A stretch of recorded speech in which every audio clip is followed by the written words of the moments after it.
Hey, this is Cameron, and welcome to the reaction log. Whoa, you've never seen me quite like this, huh? Yeah, no, we're turning into a real YouTuber now. By the way, this one's sponsored by Skillshare. That's how I learned how to film at this angle. No, I'm just kidding. I have all the tools to make like a legitimate looking YouTube video, and I just have been stubborn about it, and I just didn't really feel like doing it. This is what we're doing now. Maybe, unless I don't like it. Because now you don't get to look at the computer anymore. Oh, by the way, we're doing a reaction. Yeah, you know, this video popped up, and I feel like this is fitting for me right now. Are you an intermediate or advanced guitar player? Now, my whole thing with the intermediate or advanced, I like to see this on a 5-level system. So there's beginner, novice, there's intermediate, that's the middle one. Advanced is number 4, and then superstar, legend, master is 5. How do we define what intermediate is? Well, it's somewhere between you just began and guitar competition winners, superstar performers, Julian Bream, David Russell, all the insane people you see on YouTube. An intermediate is the exact halfway point between those two things. I think half of like David Russell or like any performer is still going to be really, really good. So it'll be interesting to see what Marty Schwartz thinks an intermediate is, and like personally for me, I feel that I kind of fall in that intermediate. Like if intermediate's a 3, I'm maybe like a 3.5, like approaching advanced. But true advanced guitar players, that is not an easy thing to do. Like you have to dedicate your whole life to become advanced. And some people dedicate their whole life for intermediate, and that's as far as they ever get. And that's still pretty good. Because I consider like the stuff that you hear, like go to my shorts if you want to hear me like play well in like 10-second clips. Because with the music I play, that's about as much as I can do right now. Like an advanced or master player would be able to play all of those pieces with like technical proficiency, with excellent feel, all that stuff. So like I'm still working towards that. So it's like, am I master? No. Am I advanced? Maybe. Am I intermediate? Definitely. Without further ado, let's jump into it. Hey, what's up, you guys? Marty Schwartz here with... Hey, what's up, you guys? Cameron here with another video. Music, and we're going to talk about figuring out if you are an intermediate player or an advanced player. Those really are the only two categories that most of us will accept to. Surely not novice. I have to at least be intermediate, right? I think there's a lot of different opinions and philosophies. In fact, being an advanced player, I feel like is a spectrum because... Dude, here we go. See, it's already getting esoteric. I mean, Marty knows. Is Marty a master? Is he a number 5? Once he crossed 4 million subscribers, it like counts for something. I like his Burger King shirt. Past that intermediate foundation, and we're going to talk about that. But from there, it's what's most important are what are your goals? Yeah, true. Is it your goal to be intermediate? So many different styles and techniques that are involved that I think you need a basic foundation, which we could call like the peak of your intermediate style. And then from... You know, the peak. Sorry. Hear from you guys. Let me know what you think makes you an advanced guitar player. What makes you an advanced guitar player, in my opinion? Knowing what the pocket is. You should know how to count to 4. Reliably. I don't know. Also, if you truly are an advanced guitar player, I think it's important to have the philosophy of always being a student, always being open. That's how you get advanced after all. You don't get there by not learning stuff. Musicians or artists out there are still trying to learn every single day or don't feel satisfied with where they're at. And so there's something about that hunger and drive to keep improving that makes someone an advanced player. Marty, you're gonna make me start crying talking like this, man. Your eyes seem a little watery too. It's a tough subject. Drive to never be satisfied, and kind of a lifelong situation when it comes to that. It's terminal. You die with it. That's something that you always hear, like when you start going to the gym. I don't know how many of you guys go to the gym, but you know, can't tell I'm wearing this merch right now that's covering everything. But they say like you're never satisfied with your body. You're never satisfied. And I remember after like 2 years and like I got some bicep veins, I was like, I'm satisfied. I don't need anything else. I don't need more than this. If I can just have this forever, I'd be perfectly happy with that. I imagine some people feel that way about their guitar playing. Certainly not how I do. Probably not how any of you feel either. There's also like 2 different concepts that you may have heard of. One is the... God, he's kind of sounding like me when I ramble right now.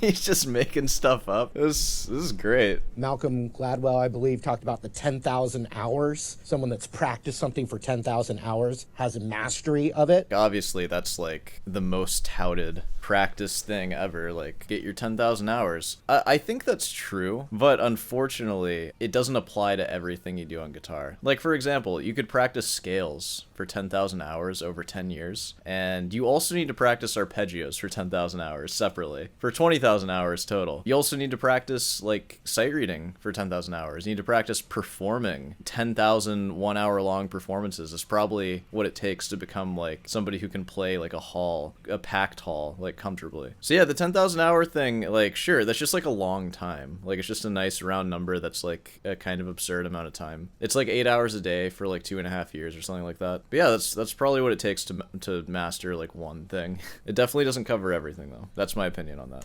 Also, there's a term I read in a book. You read in a book. You watched in a video, Marty. Don't BS me. We don't read. Do you read, Marty? I don't. I haven't read a book in like 2 years. Can you tell? Going off of my memory right now, but the term effortless mastery. It's where that's a sick term, dude. Can I get some of that? Put so much time in programming the muscle memory, playing music. You do all this stuff that eventually it just comes out, and you don't have to think about the shape or the scale or, oh, I'm in this position. Bro, if you're thinking about shapes, you're already long gone, my friend. You should only think about shapes if you're a toddler. Sorry, I think about shapes sometimes too. D major, you ever notice how D major kind of looks like a triangle? That's kind of cool. You guys ever play X's on the guitar?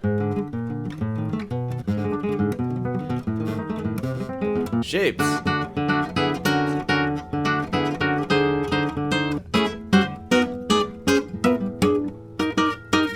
Sometimes you can have a lot of fun with shapes, but you know, if you're like thinking of them, you should know that you're being stupid.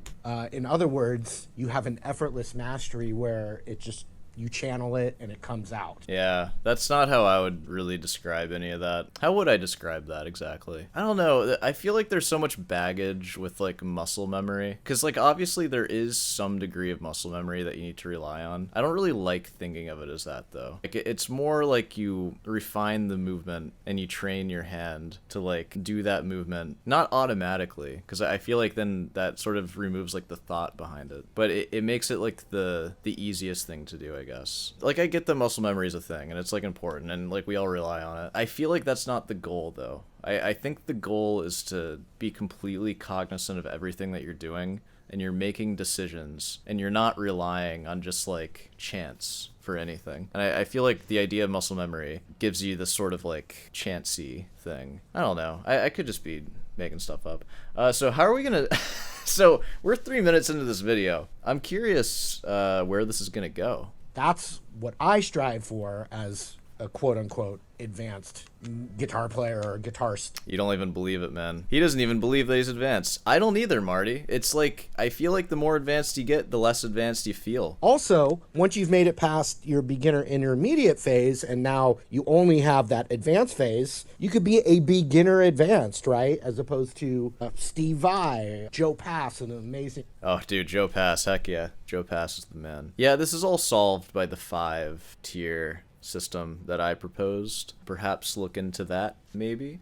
Because then you get advanced, and then you get the superstars. Joe Pass, Steve Vai, those are superstars. Jazz guitar player, George... Yes, jazz guitar player. Benson, Jimi Hendrix. Alright, let's... Technically superstars. We won't dive too much into that one, because I don't want to piss you all off. But, you know, Jimi Hendrix's technique. You guys know his guitar is upside down? I'm just saying.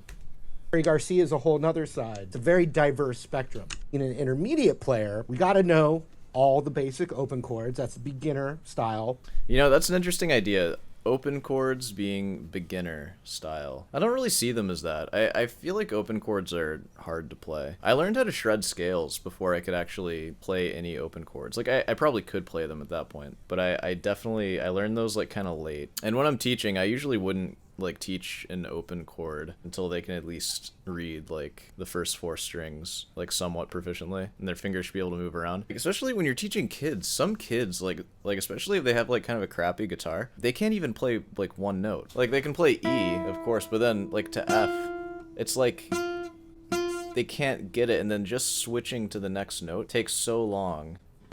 It's like, okay, yeah, do it with 3 fingers now. It's just not gonna happen. I would usually want them to be able to play that first before we talk about open chords. That's just me. So power chords, open power chords. Power chords. up and down the neck. Oh. Inverted power chords. Inverted power chords.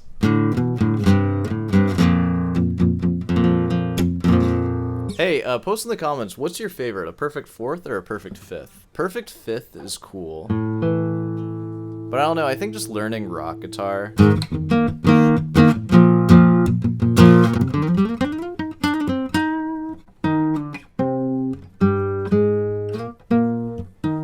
Yeah, I don't know, just learning rock guitar first, I really got tired of the sound of the... And now, the perfect fourth, it's probably my favorite interval, and I love it. Like, especially moving like that. I don't know, perfect fourths are pretty dope. I think they sound cooler to me. That's just me. That's the mark of going from intermediate to advanced, when you think perfect fourths sound cooler. Which would be like in a smoke on the water kind of, you know. You call those inverted power chords? Really? I've never ever heard that in my life. And that is an amazing name for them. And true, but I've never heard that. That's really funny. All aspects of power chords. Easy open strumming chords. This is all beginner. Then eventually being able to master the bar chord. And that would... Dude, still working on that one. Your E and A shape bar chords, also understanding where the roots of those come from. They come from the roots. Beginner intermediate phase, you've got all the open chords, all the bar chords. Hopefully you're starting to be introduced into triads.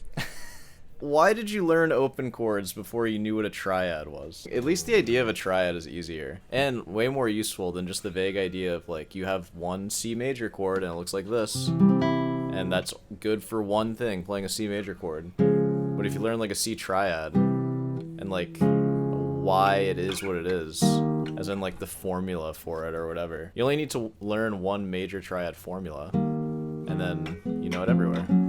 That's just a funny order. Like, I also get it. I don't think I really grasped the idea of, like, the C major triad and how it relates to the open chord. Like, I didn't really understand it until, like, later in my playing. When I teach students now, I want them to understand the triad, like, pretty soon. Like, pretty close to, like, learning how to play a C major chord. And maybe, like, learning that earlier. Like, just being able to play a triad instead of, like, playing it in the form of a chord. Like, just play C, E, G in the open position. And, like, know that that's special. Yeah, I don't know. 3-finger chords, and then being able to play, learning single note melodies, but also the basic grasp of the pentatonic scale. Dude, basic grasp. What is there to grasp? There's 5 notes. You could teach pentatonic scale like lesson 1 to an adult, and I feel like that'd be a pretty good lesson. Past intermediate to advanced, you would want to know, you know, all the open chords, all the bar. You already learned all the open chords. All the bar chords, you should know the logic behind how they're made, too. Because I don't have every possible voicing of every possible chord memorized. But, like, you can figure them out. So I guess for my, like, what's the difference between intermediate and advanced? It's no longer a book of chords that you, like, cycle through and find, like, oh, I don't know how to play this chord. Cycle through the chord book. But you should look at all chord voicings as sort of like a gigantic dark room. You kind of have a vague idea of where everything is, and you especially have the stuff that you play often, and you kind of like do memorize those. They're like go-to chord shapes. And then you just have a candle, and if you need to find something, you just raise the candle in the dark room and find it. And that's what figuring it out is. And then you find it, and if you end up using it a lot, you bring it into the lighter area where you remember it. But most stuff can stay in the dark, and you can just find it when you need it. So that's what chords become in the advanced phase, if we're talking about like fretboard harmony. Like obviously the stuff that you'd remember, like the triads, all the inversions of the triads, like any combination of 3 strings that are next to each other. That stuff you want to just memorize. But do you need to know like every position and inversion of every like extended a weird chord? Like no, you can just figure them out on the spot. And if you end up figuring out the same one on the spot over and over again, then just like memorize that one. All the power chords. There's only 12 power chords and they're all played the same way. All the power chords. A few inversions and understanding what that term means, like a Hendrix chord inversion. Wait, what? Hendrix chord inversion? Maybe I'm not advanced. I thought this was the Hendrix chord. What inversion was that? All I heard you do was this. Hendrix chord inversion. I don't know. Somebody enlighten me. I don't really know what happened there. I would say all the shapes of the pentatonic scale. I think the blues is really important because it's the beginning language of rock music. Being able to understand the fundamentals of blues, like a 12-bar blues, what the 1-4-5 is, some basic theory knowledge, being able to play. Fair enough. This is a difference in our styles, I suppose. I don't care if you know how to play a blues. I can play a blues, by the way, but if you ask me to play it, I will mess it up. I promise you that. And my solos will be very lame. I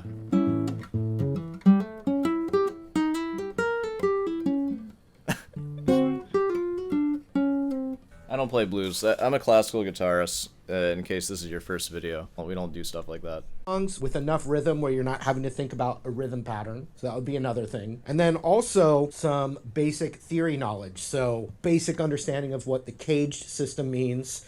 Theory knowledge, like the cage system. I think I missed that one in my theory classes. We never learned about that. Basic understanding of the C major scale. Dude, is this to get out of intermediate? A basic understanding of the C major scale? That's a tough one. A lot of us are still stuck on that one. That one's hard. Well as the chords that are derived from the C major scale. Oh, yeah. Oh, fun fact about the chords from the C major scale. Do you guys know how, like, major is happy and minor is sad? That's like a thing. You don't have to agree with it, but it is a thing. All of the diatonic chords in C major that are minor, their roots are all in the word dead. So like D triad, that's a minor triad. E, that's a minor triad. A, that's a minor triad. And what's left is C, F, G. Those are all major. And then B is the weird one, which is diminished, which is kind of like super minor. But yeah, a little fun fact for you. I realized that in a lesson one day, and that's like an easy way to remember it. Pretty cool. Have, 3 to 4 voicings for each chord, major and minor, of a major key, and then starting to understand that you can shift the tonal centers of a major key and start turning them into what are called modes. Wait, what? I could be getting into this a little early and we're not actually listening to him. Wait, hold on, let me hear that again. Means that to have a good intermediate foundation, you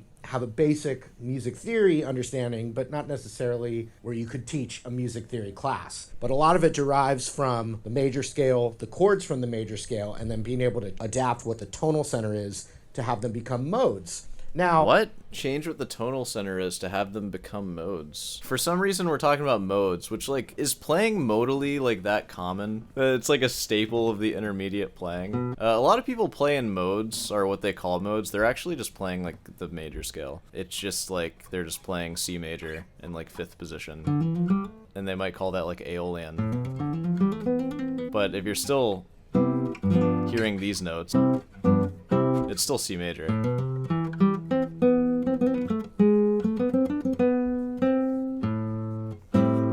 Yep, you gotta know your modes, because those are important. Guitarists love modes. You ever know that? We love modes so much. So the language Marty's using there is actually correct. He's saying, like, tonal center. Because if you are playing a mode, you're trying to make the root of that mode the, like, focal point or the tonal center, which is different from a key signature, which it doesn't sound different at first, but they're achieved in different ways. So, like, when you play a mode and you establish a tonal center, you're actually just really hitting the note and having all the notes sort of decorate that note. And like a Dorian decoration or a Mixolydian decoration or whatever scale that you're playing. A key signature emphasizes that note with tension from the dominant. So even if you're not playing the note is still being suggested, if that makes sense. But yeah, modes are cool. Rhythm is something that doesn't get talked about as much as scales and theory. That's so true. I didn't really do a deep dive into rhythm until I was, like, in college. And it was when I was, like, trying to learn Latin music for, like, some gig or something. A lot of the rhythms, they just did not come naturally to me. It took me a while to get into rhythm. It is all about scales. Scales and theory for, like, so long. And then shredding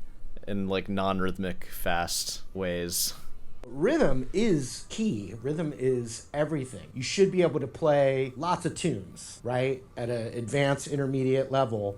You should be able to play a lot of your favorite songs, be able to play some of the solos, not necessarily all of them, be able to hopefully play with other people, because I think that is really an important factor as well. So that foundation is a really strong understanding of chords, rhythm, the basics of scales, and be able to play with other people and also be able to play some of your favorite songs, be able to solo over them. That is that.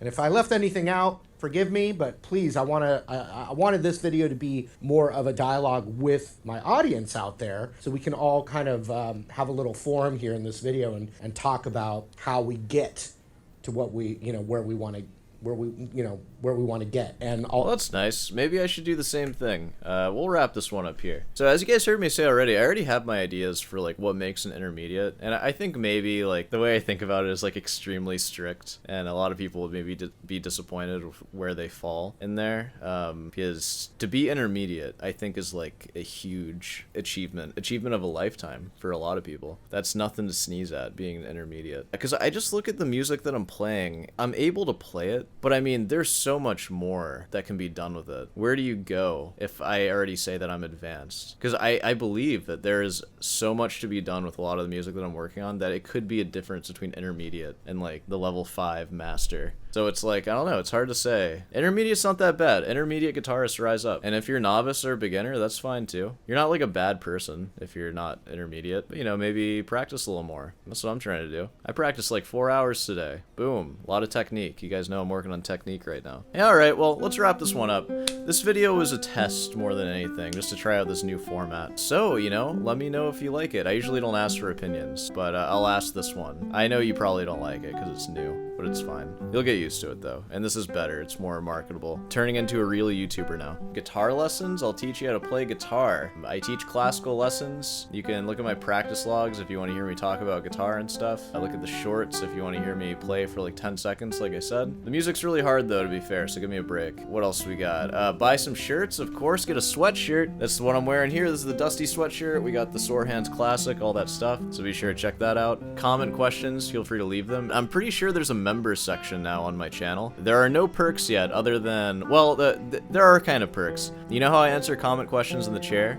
between, like, in practice logs? Well, these people that listen to music so loud, they're just ruining their ears. How are they going to practice guitar? It makes no sense to me. If you're a member and you ask me a question about guitar or something, or want me to like make a video about something, you will have first priority, and I'm going to make those videos first and answer those questions. So if you want that, I can sort of be your indirect guitar teacher, where if you have a guitar question, you can wait like a week and then I'll maybe make a video about it. And I'll like let you know if you ask the question, like, all right, I'm making this video, it's coming out this day. But you can do that, pretty good deal, and it helps me out, helps the channel. And comment questions. If you're not a member, feel free to leave them anyways. I'll get to it if it's good, or if they're not good. Sometimes I answer bad questions because, why not? I'm not stingy about it. I think it's time to wrap this thing up. I'll see you in the next one.